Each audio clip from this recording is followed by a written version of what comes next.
Hey everybody, it's Allison again, stlapproach.com. Please like and subscribe if you haven't already. Thank you. Today's video is going to be on thoracic spine and trying to open it up a little bit so you can get some better extension. I do have another video on this, but it's kind of old and I thought maybe I'd do a fresher version. Why would we want to open up our thoracic? Well, for one thing, as far as I'm concerned, nothing says I'm old more than somebody that's got curvature of the spine. So you see people walking around, they've got curvature of the spine, and then their head's jutting out, they got the forward head position, and it's just not, you just look old. No matter what age you are, you don't even need to have any wrinkles, and you just start looking old. So that's reason number one. I mean, and because what comes with that is a lot of neck problems usually and a lot of shoulder problems. So that's reason number one. Reason number two is for the health of your shoulders. If you open up your thoracic spine, we've got a lot more mobility to do things like overhead presses and pull downs and all kinds of things, and we'll go into that in a bit. And then also if you're working into learning deeper back bends in yoga, it is essential that you learn to open up your thoracic spine, because otherwise it's just going to all dump into your lumbar spine. And your lumbar doesn't actually have that much mobility, your thoracic spine, even though the thoracic spine connects to the ribs, which you would think would slow down its mobility, but actually you have more mobility in your thoracic spine than you do your lumbar. A lot more vertebra too. And then of course when you get to the cervical spine, barring, a neck injury or something, you've got tons of mobility up there. So as you go down the spine, down to the sacrum, you've got less and less mobility with each part of the spine. So if you're working to learn back bends, deeper back bends, opening up your thoracic spine is really, really going to help you. Okay, don't do it if it hurts. If you've got a shoulder injury, be aware of this one. Just kind of feel it out. Work within your range of motion. You might not be able to do all these exercises, so I want you to be careful. And if you want to move and resist, you can move and resist. I'm kind of giving you the option on this one to kind of move and resist, and then if you want to just hold something for a specific amount of time, that's fine too. Okay, let's come to the mat, and we're going to get started. How do you know if you have a little bit of a curvature of the spine? It really doesn't have to be much to affect your ability to breathe, your ability to, your neck pain, your shoulder injuries, stuff like that. It really doesn't take much. So how do you know? Well, there are a number of ways you can tell. A long time ago I was told it's the rotation. So if you want to get a broomstick or something like that, you can put it behind your head. I'm just holding it like this. I'm going to have my elbows. My elbows aren't sticking out behind me. They're dropped straight down. Hopefully you can do this. And I'm sitting. You could sit cross-legged or wherever. And I'm going to rotate my spine one direction. And you should be able to get about 45 degrees and 45 degrees each direction. I don't have the floor marked or anything, but I'm just kind of like eyeballing it, right? So that's one way to tell.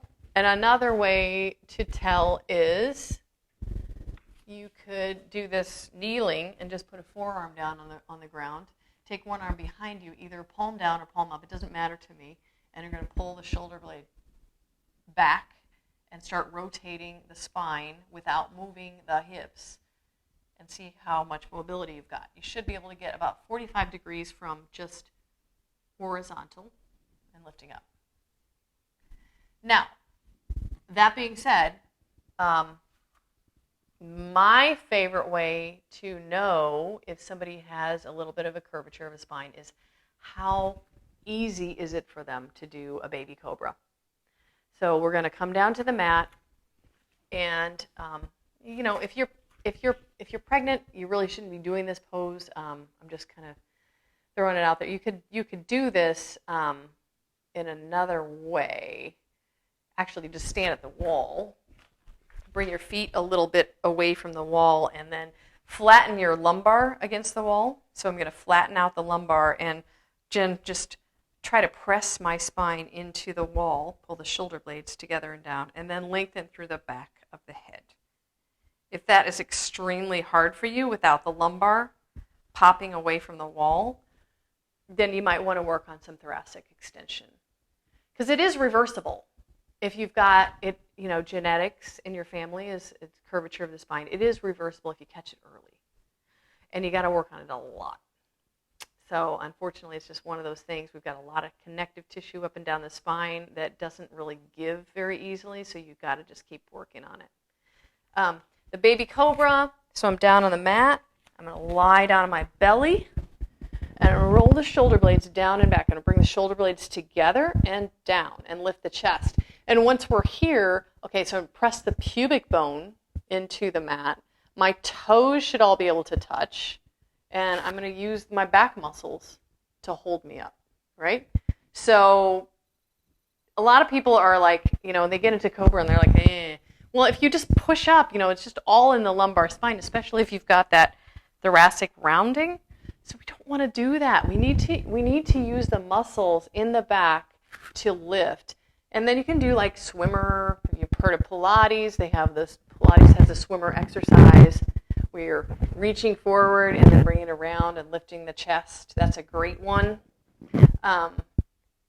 In yoga, we've got locust, so palms down, shoulder blades pulling together, and down the back, lift the chest. So those are all ways to be able to tell if you have limited mobility in your thoracic spine. Okay, let's move on. Let's start working on some mobility exercises. We're going to take a foam roller. If you don't have a foam roller, get one, because I think everybody should have one. They're good for all kinds of things. And I'm going to bring my hips down, knees bent. That's going to help me keep my lumbar from going into extension. And then I'm going to put this foam roller right underneath my shoulder blades. Take my hands behind my head, and I'm going to drop my head into my hands and then lean back. And you should feel all kinds of things stretching in through your shoulders. If this is too much for you, you can keep your elbows in and lean back. That's perfectly fine. I do like to do it with my elbows out. I like the stretch that I get in all the other parts, my bicep, tricep, lats, everything. Here, you're probably just going to get tricep and lats, which may be a safer position for a lot of you. So I'm just moving in and out of it, just like little crunches.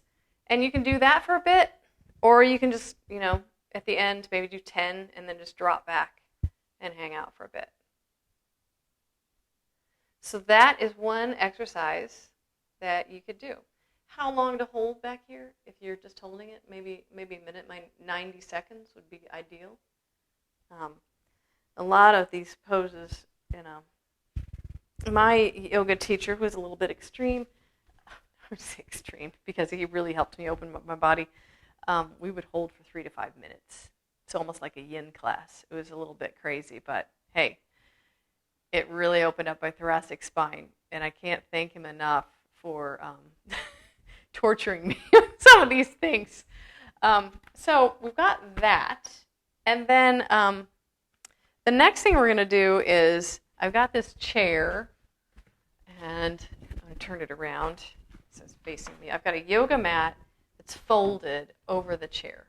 I like to use a yoga mat because it doesn't slip, but you could use a blanket or a towel or whatever. And you could also just use the bench at the gym. If you've got a bench, that's fine too. And then I'm going to grab this. This is just like a cardboard tubing, but you could use a broomstick. I wouldn't use a barbell per se. It's a little heavy. If you've got a really light one, that'd be fine. Or I'm going to demonstrate this using a yoga block. So you can just put a yoga block in between your palms and elbows down. And what I'm wanting with the gripping of this is we don't want the arms to internally rotate. We want to keep them externally rotated. So that's going to keep the integrity of this a little bit better than. And some of you might not have that much mobility, in which case you could just put your hands in prayer. So you're going to put your elbows down on the chair and move your knees back and then press your elbows into the chair and then drop the chest. So if you've got the yoga block and you put it between your hands, that's going to keep your hand, it's going to give you a little more external rotation, which is what we want, especially to stretch the lats out, yeah? And once you get this between your hands, you're actually going to do the opposite of the cobra, and you're going to open the shoulder blades. So my shoulder blades are opening up. They're moving away from each other, and then I'm going to descend the shoulders down away from my ears. I'm going to press my chest down toward the floor. Oh, that's a nice stretch. This, I cannot emphasize enough if you are learning inversions in yoga, if you're learning backbends, this is really, really nice. This chest opening and thoracic opening translates to forearm balance. So if you think about me, if I had my forearms on the ground, this would be a forearm balance if my legs were up, right? So we need that chest to open, otherwise you're going to have big shoulder problems there, and you're not going to be able to breathe. And also headstand. If you're doing the forearm headstand, you're going to need to open up the thoracic spine this way. And handstand as well. Because the thing is, when you're, and this even translates to overhead pressing at the gym. So when you're doing your handstand, if you're pressing up and you've got curve, a little bit of curve in your thoracic spine, it doesn't have to be much. Once you get that curve going, your arms are going to be forward. And you really need to have that strong pull in of the belly and your core really tight when you're in handstand. And that's just going to make it even more impossible. If you're like this, your balances are going to be thrown off, really. So especially in headstand, you really need to have that kind of rib to hip kind of crunch going. So you really need to have this thoracic open up so you can do that and balance yourself. This was another way that you could do it. So I've got my palms up. I'm holding the tubing, and I've got my elbows down, and I'm going to back it up. I'm opening my shoulder blades, opening them, and I'm pressing them away from my head, and I'm going to drop my chest. So this is a really, really nice way to open up the thoracic spine. You could hold here for a while. You can move in and out of it.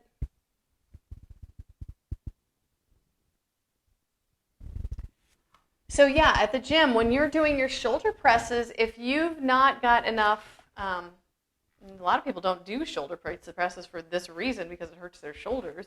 If you've not got this thoracic opened up, what's going to happen is you're going to be in your shoulder press, and you'll probably be seated as you're doing these, but you're going to be rounded here, and then you're going to lift the dumbbells. I prefer dumbbells, but it could be barbell. And then what's going to happen is you're going to shift your weight. Your shoulders are going to move back so you can keep your balance.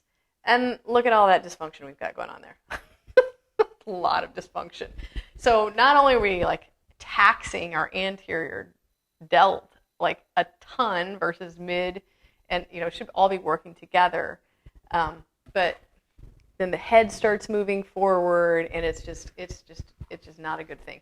Also, if you're working on pull-ups, and lat pull-downs is really going to help you there. Because if you think about it, a pull-up, when you've got that bar and you're pulling yourself up, you're going to lift your chest up toward the bar. You're going to need to have that thoracic extension. If you've not got it, if you're doing your lat pull-downs, videotape yourself doing your lat pull-downs. See how it looks. You're pulling down. If you're pulling down and your back is starting to round forward like this a little bit, it's not going to translate into a pull-up. You're not going to be strong enough to do it. So you've got to pull those shoulder blades together and down, lift the chest, and bring the chest to the bar. Okay, enough of my gym lecturing. All this stuff is, it's so useful for all kinds of, any type of movement, really. We're going to move on. I'm going to sit on the chair. And this is another one where you're going to pull your shoulder blades together and down. It's very much like Cobra. We're just doing it seated. So I'm going to hold on to the back of the chair. And if you have a bench, if you're at the gym, you can just hold on to the back of the bench. Just kind of move your hips a little bit closer. So I'm going to hold on. I'm going to lift my chest and pull my shoulder blades down. Lift, lift, lift. Pull the shoulder blades down. I'm pulling with my hands. You can move in and out of this. Yeah? Feels good, doesn't it? If it doesn't feel good, if it really hurts, stop doing it. And then we're going to move on. I'm going to take a couple blocks. You could use a stack of blankets or whatever, and put them on the floor. This is a little bit more advanced. But I'm going to make it so that it doesn't have to be so painful. If you've got a chair that's not too tippy, and this works great with a bench at the weight room, I'm going to put my hands behind my head, and I'm going to drop my head back into my hands and lift the hips and lower the hips. So you could combine this with your glute exercises, get some thoracic spine extension. Hey, guess what? Guess what a pullover is at the gym when you're doing it on a bench? Thoracic spine extension. I think of that exercise as more of a stretch than anything else. So, try to use maybe a lighter weight and see if you bring it back, if you need to lift your hips a little bit, or actually the hips are lifted with that exercise, drop the hips a little bit as you bring the weights back, as long as you're working within a safe range of motion. Now this one we can get a lot more intense. This is what my yoga teacher used to have us do. We would hold on to the back of the chair, and you can hold on to either the sides of the chair or the back of the chair. I'm going to hold on to the back. Sorry, I'm making all kinds of noise with that. And then I'm going to drop my hips and just hang out here. You can move in and out of it. Again, that's fine. Or you can just drop and hold.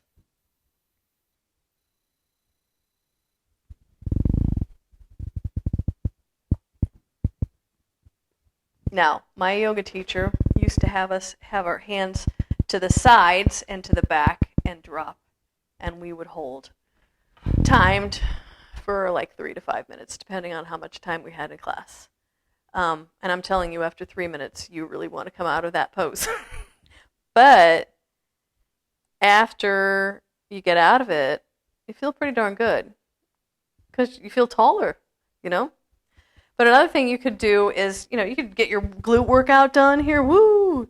Hands behind your head. Do some thoracic spine extension. You can move these out of the way. If you're going to hold for 5 minutes, put a block under your head. It's going to save you a lot of neck pain later on. So I'm holding on and then drop it down. Just take it a little bit lower. See if you can convince those hips to come all the way down. I will admit this is not for everyone. It is extremely, extremely stretchy in the shoulders. So if you got shoulder problems, that is not going to be one that is for everyone. I'm going to go into the Kihara chest and calf stretch next because it translates to downward dog, which translates to porpoise and translates to all kinds of to the Pincha Mayurasana, the forearm balance. So I'm going to turn the chair around and turn it around and I'll roll up this mat and put it on the floor. And I'm going to put my toes on it. The balls of my feet are going to be on it. And then I'm going to bring my hands to the chair. I'm going to lift my heels. You may need to adjust the chair. You don't want to be like too far back. You lose all your calf stretch. We want a little calf stretch while we're here. But you don't want to be too far forward either, because then you're going to be like way out here in a plank position. So try to make it so that your hips are right above your heels if you can. So lift your heels up. I'm pressing into the chair with my hands, and I'm going to lower the heels. I'm going to press my chest down. I am opening the shoulder blades right now. Opening the shoulder blades and dropping the chest. I'm trying to keep my shoulders down away from my head. That's not as important as opening the shoulder blades. So I'm almost thinking about my arm rotating externally as I do this. So we want the elbows to point down and not out to the side. You could do it out to the side. Just see what you feel. It's going to be very, very different. Maybe a little bit tougher on your shoulders if you've got shoulder issues. So we just move in and out of this. And this is your chest and calf stretch. I'm pressing my chest down, opening the shoulder blades. And then this translates downward dog, which is, to me, the most amazing yoga pose ever. Same thing. It's the same thing. I've got my hands on the mat. I'm going to lift my hips. I'm going to bend my knees, press my chest back, lower my heels. It's okay if your legs aren't completely straight. Lift the heels up, shift forward, shift back, lower the heels, and press your chest toward the ground. Open the shoulder blades, same as we just did on the chair. Same thing. And this one is kind of weird because we want to keep the shoulders down away from the ears, but we don't want to do it to the point where it's uncomfortable. So kind of play around with dropping the head and then lifting away. You know, find a place that's going to be doable for you, that you don't feel like you're just totally taxing yourself. So moving in and out of downward dog as well. Let's see. What else do we have? I think that's about it for today.